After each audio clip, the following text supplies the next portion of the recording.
Greetings and welcome back to Smartwatch Ticks. We are going to do the comparison you've been waiting for. You know you want an Android watch that's brighter in the sunlight.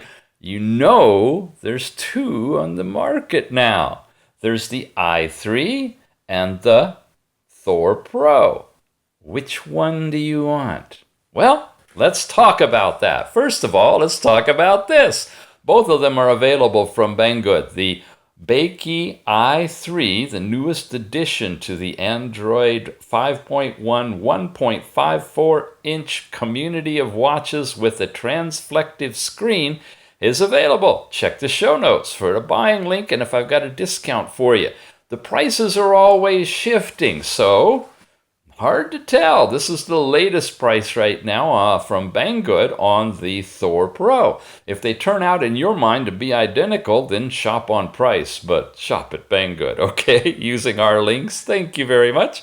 We'll have a coupon if it's available for that one as well. Always check back because it's constantly in flux with all the holiday season coming up.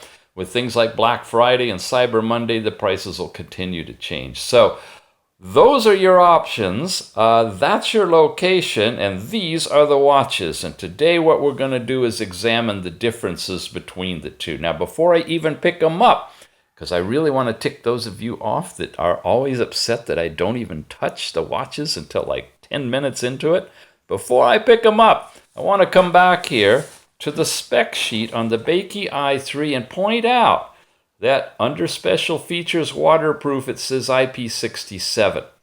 When you look at these things, you're going to see that they're pretty much identical.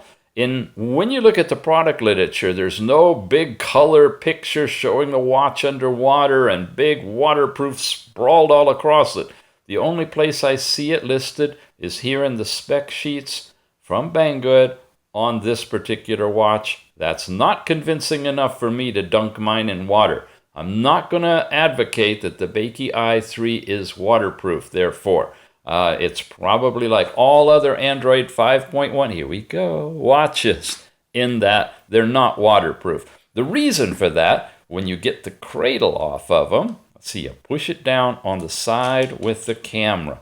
When you get the cradle off, you notice that the bands are not removable. Yeah, there's screws here, and that's for emergency to get into it, I guess, but they're non-removable, stiff bands. There's wires that connect antennas that are in the bands into the watch so that it can get you your signals. This is not the fancy new ones with all the folded over antennas inside of a ceramic or some sort of fiber case to try to get you good receptivity. This is the typical way you build an Android watch. This, 2 buttons, means it's the THOR PRO. This, I'm going to pop that off. 1 button means it's the i3. So look at these guys. Look at them now. Get the same direction. The bands are pretty much the same, right? The ZEBLAZE is not being marketed as waterproof. The i3, yeah, I'm not, nah, don't stick it underwater. Look, the speaker port's right in the same place. The charging pins are the same. The only real difference we're seeing is a little bit of change in the back here where ZEBLAZE has some writing around a circle that encapsulates the heart rate monitor. This one's more of an oval. But you got 4 screws that take the back off and they're in the same place. It does get interesting though. Bear with me. When you look on the side, you see, of course, that a button is missing on the i3 that's there on the ZEBLAZE. Do you need it? I don't think so. It's like a back button. And you can usually do that with swiping and such, but it's a point of consideration, okay? On the other side, well, the ZEBLAZE shipped with 4 screws. This protector cover for the SIM card was held in with these hand-removable screws, but there's a bag of screws like this with a screwdriver that you could actually put it back and sealed like that. I kind of like this because if I pop a SIM out from one watch to another or from my phone to my watch, I can easily do it manually. And it sort of gives a balance to the 4 points on the watch if you want that kind of a visual effect. But nonetheless, you get 2 extra screws with the the ZEBLAZE. I'm scratching really hard to find differences. Hello, Mr. Tix. The obvious, look at the bezels, look at them. While we're looking at them, I want to fire both of them up so you can also look at the differences when they are turned on. They both vibrated. This one has its own boot up logo. This one's classic Android. But look, here you've got a wide... Oh. Somebody's making noise. Okay, which watch did that come out of? I don't know. This one's got a bezel with writing on it, and it's a little flatter and wider. This one's got kind of a little curve to it, and it's very plain. So we have a difference in bezel appearance as well as button layout. And now this one is already booted up. Don't diss this one. I've put a lot of extra software in here. So this one may be booting up because it's having to go through and do a lot of setup and stuff first. Okay. They're both booted up. Now you notice a little round dot here and here. That's, as you'll find when you watch the reviews, that's on there from an app called Floating Toucher. It's a special app that I put in and install myself that is no longer actually available in the Google Play Store. But if you watch those reviews and look in the show notes, you'll see a link where you can download it. And it lets you make a little button to float something on top that lets you, go home to your home screen or do whatever without touching the buttons on the side. I like it a lot, and it just it shows up there. But it's not a blemish, and it's not part of the watch. That's the only custom app I actually have on the i3. Okay, let's hit them with sunlight. We talked about the fact that they both have the same kind of screen that is visible under bright light. You notice it's not changing? If anything, the blue goes away. They kind of become black and white under the bright light with the way this screen implementation is handled. But it's exactly the same screen. It's more visible on different watch faces, which we will take a quick look at here of what comes stock in each of these. They look the same so far. Oops. There's that second one. This is going to be tricky to do with my left hand. I'm sorry. Or my right hand. So there's that one. Then there's this white one. And then there's that one. So far they're the same. Here we go. Oh, that's different. Look at that. Okay. We've got a ZEBLAZE digital analog combo. And that one, this one's got green field with digital. Although I think we're going to find that's also on this one. Okay, now they're getting different. See that? Uh-huh. Well, I'm not going to try to compare what's the same and what's different. We're just going to make note of them. Okay, that's different. So if you're a watch face aficionado and you see, is that similar? That's different. You see something you like in one of these watches that you don't see in the other, you might buy based on watch face, right? Okay. Here you see this thing called Ordo. That's different. We don't see that on the ZEBLAZE, and I don't know if that's a company name or what it is, but it's showing up. Okay, now we're back to some stock watch faces there. There's all these different ones on the i3. There's that one. Now we're finally caught up to the same ones again. This is a nice one. I like that one. Okay, there I think we saw that someplace else. I'm just going to show you that on both of them. Isn't that sweet? With the light? Yeah. This is how these reviews get so long. There you go. You see it switch to the outdoor mode on both of them. You can sure see the fingerprints when I do that. And then back to color. I tell you, the way I use my watches, and it's outdoors when I'm driving, this is great to be able to view them outside. And of course, they'll take the custom watch faces too. So that's nice. That's really nice that all of them that you decide to choose from, anything that is available, and we've got all sorts of different videos on different watch faces that you can download. And they'll work on these, both of these watches. Okay, that covers that. All of this stuff is exactly the same. There's no difference here in how they're laid out and operate. If there's any difference left, it's going to be here where you have your apps. Now, let's see if I can go into settings on this one and change the app style layout to be an arc, and that should make it the same. Okay, a little bit different icon appearance between the two, but there you go. You have Bluetooth phone calling on both of them, messaging settings, browser and calendar, and clock and camera. Both of them have the 2-megapixel camera on them. That is, there you go. Yeah. Nothing really fancy on the camera and nothing different about them that I've been able to find. The pinch and zoom doesn't work, but the double tap to expand does. Music. And we mentioned we wanted to try the sound recorder on both of them so you could get a feel for the audio level, which I hope volume's up on both of them. This is a recording test of both the i3 and the ZEBLAZE Pro to test out the audio. Save the list, because they both had an earlier recording on it, and I think this is this one. I'm going to do this one first. This is a recording test of both the i3 and the ZEBLAZE Pro to test out the audio. This is a recording test of both the i3 that's really low.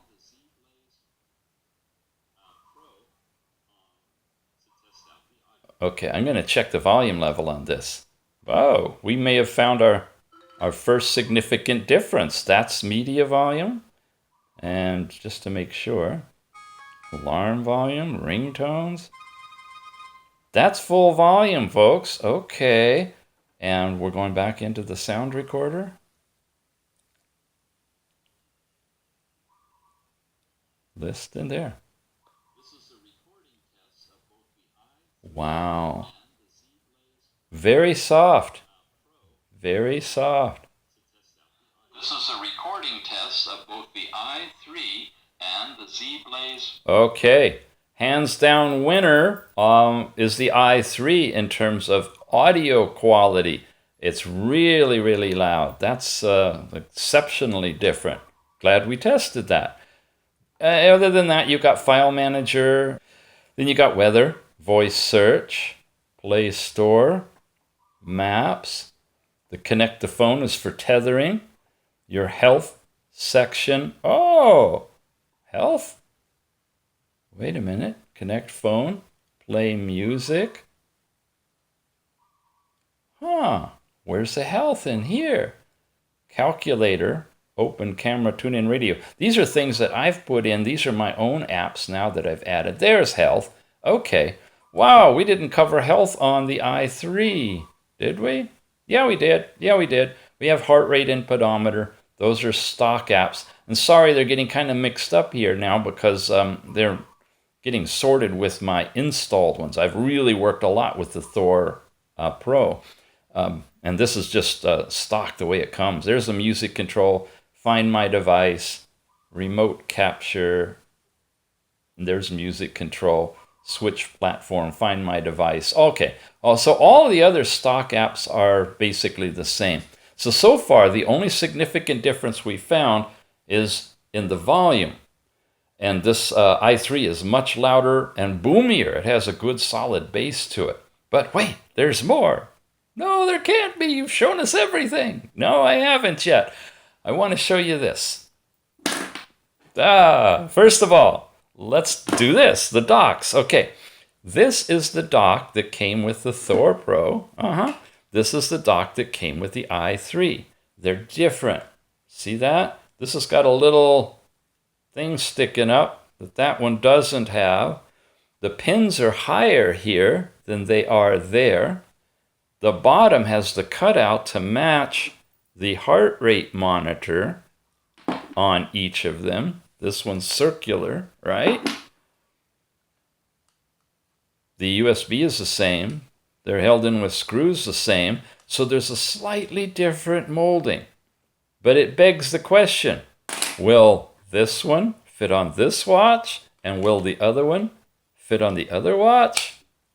And the answer is yes, they will. They are actually interchangeable.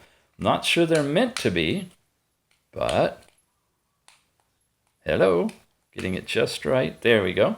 And if I had this connected to the USB, you'd see it would say charging. Or if I'm hooked up to the computer, it would be transferring data.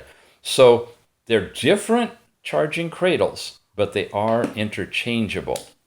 So if you want, why I'm reason saying that is if you want to buy an extra charging dock and there's not one for the watch that you bought, look and see if you can buy one for the other one. But it's easy to keep track which goes to which. Just look at the impression that's in the base of them. Let's get technical now. This is the i3. This is the THOR Pro. Different watch faces on them. And we're going to take a look at Antutu report. Now, I've actually run this already on both of these, so we can come up with the numbers really quickly. And they're really, really close. In fact, I've ran it a couple of times, and they go between about 20,000 flat and 20,450 and back and forth. So it just has to do with how it's running its tests at the time. They're very, very close, if not identical. But what I did want to show you that is different about these is this, we're going to hit test again, is the little graphic that goes on. Let's start this one as well. The 3D graphic, both audio and visually. Now, audio is going to be a real challenge. I don't know how we're going to do that. But visually, you can see how well the images are portrayed. Oh, okay, it's not going to be a challenge at all. I turned audio off on this one. Let me explain that to you while you're looking at them with all the darn reflections I've got. In the motion, look for how smooth it is, how nice or jagged the fade-ins and fade-outs are. So you can get a feel for which watch is giving you overall better graphics. As far as audio goes, I played them both, I held them to my ears, I switched them to the other ears, and I will tell you, the i3, just like we saw in the audio test that I did with the recorder, the voice recorder, the audio that you're hearing right now coming from it is loud and booming. It's really, really good. It's almost as good in this one, but not really. When you compare the two together, the THOR Pro's audio is not as rich and not as loud as what we get in the i3. Could be my particular units. It may not be characteristic of the whole watch development, but nonetheless, it's there. Okay, as it's going on its little merry way, we're not going to do it again, but I want now to jump to buttons and buttonology. Is that right? Is that a word? We have one button on this one, we have one button on this one at the top, and they function identical. The other button down here on the THOR Pro is by itself. So for this little test, I'm going to take us and push this button to show you that it will do nothing, okay, while the test is going. However, if I push the top button on both of them, here's the right one, here's the left one, it takes you all the way out of the app and back to the test.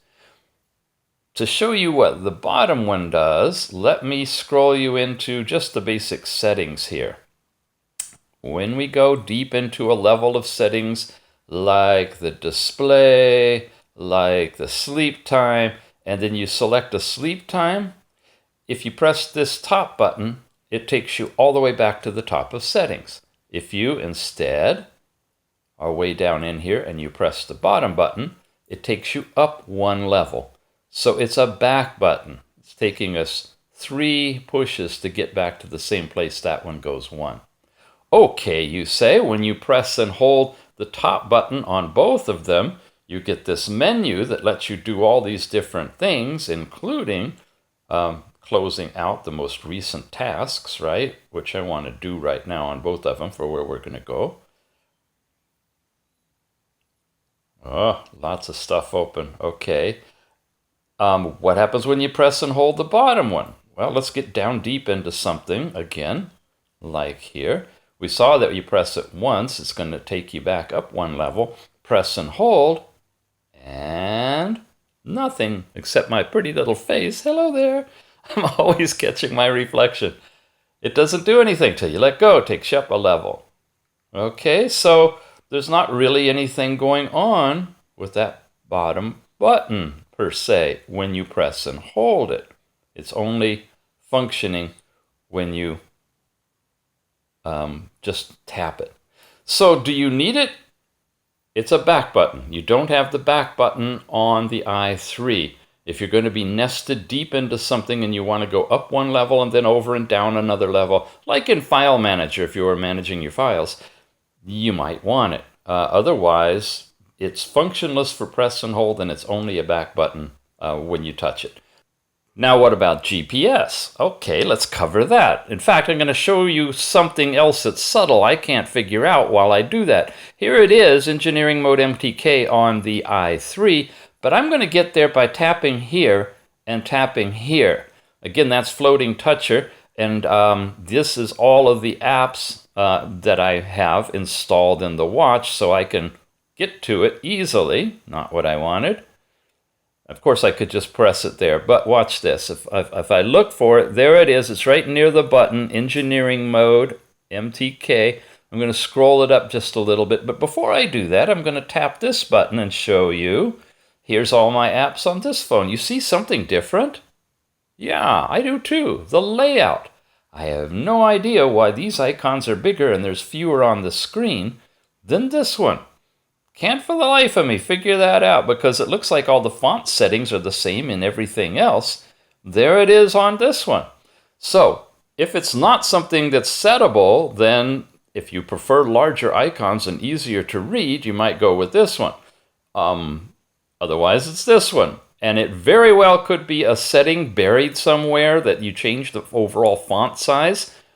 But why isn't it working on the standard system interface, but instead working buried deep inside this particular app? Not only that, watch this. Once we get into it, Engineering Mode, MTK, there I'm in it. And now look, everything's really small here on the i3 and larger on the THOR Pro. I want to get over here to the location services. And I want to go into GPS, and I want to do that on this one. Okay, which one looks easier for you to work with? GPS, there we go. Yeah, you see the difference, right? Now I'm going to go ahead and turn it on both of them, and I'm going to hit the view to show us our chart.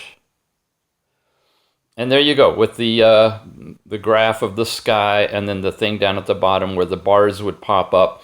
And I've already run this 2 or 3 times, so let me just tell you the results. Mostly I wanted to show you the font difference and the layout look on the 2 different watches. Okay, we're getting some red bars coming in on the i3 right now, and they're disappearing. Got to take this one outside. It's not getting a lock indoors. They both lock up really good when you get outside.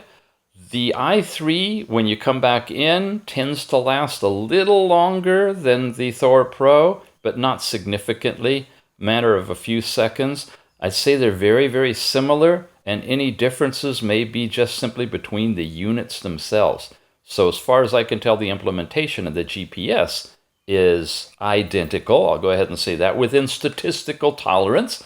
Between the two, I can't really rate one over the other. And as you see right now, I'm not getting any connectivity at all. We've seen some fitness bands for $30 with the GPS built in that are getting indoor lockup. So I'm disappointed overall in the THOR Pro and the i3 of not having a stronger GPS signal, but I can't say one over the other for a decision factor. Now, the final thing I want to point out for you are the differences in the bands and the size. So Look at that. Silly millimeter longer. Whoa, it's off camera. There you go. I'm just playing over here. The band on the 2 buttons makes it the THOR Pro. On the THOR Pro is a bit longer, but the hole placements are identical.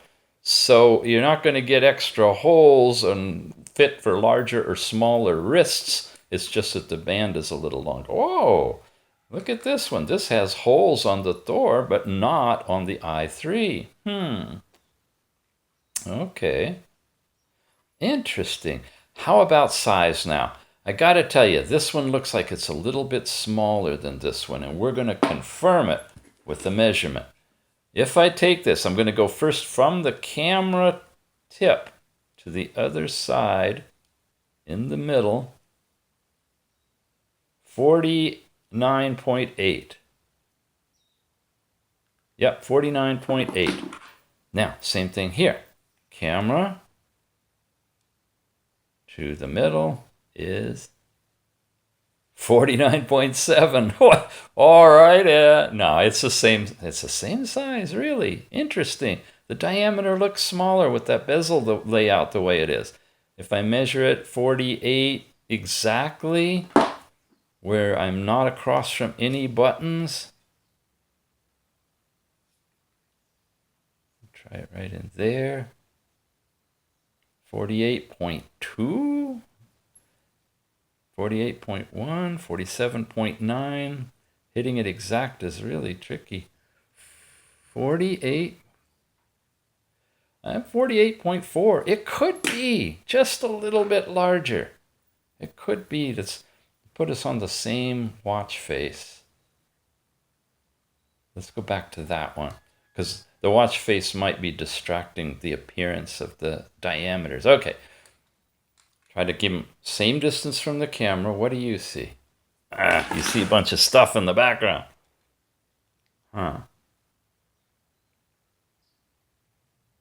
I still think this one's thinner, but I think it might be an illusion because of the bezel on here. And thickness, 15.4, 14.9. All right, I'm getting 14.9. No, 15.4. The i3 is thicker.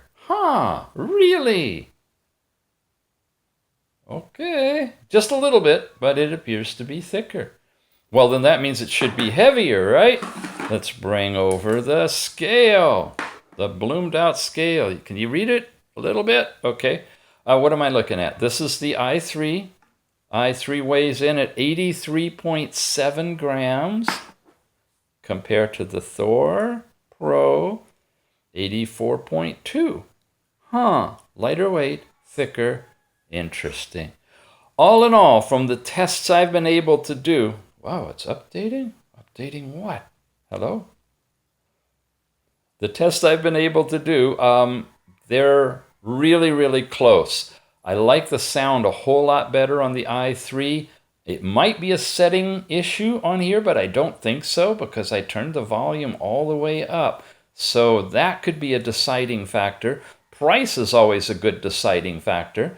The method of charging, they both use cradles instead of some sort of a connecting dongle or wire. So you're kind of stuck with that. And they're both, fortunately, available from Banggood. That's right. Check out the show notes down below. Pick up either the ZEBLAZE THOR PRO or the Bakeey i3. Got buying links for both of them. Thanks for watching. If you got any more questions, toss them in the comments down below. I'm not sure I'll be able to answer them, but I don't know why it was updating. Something's updating.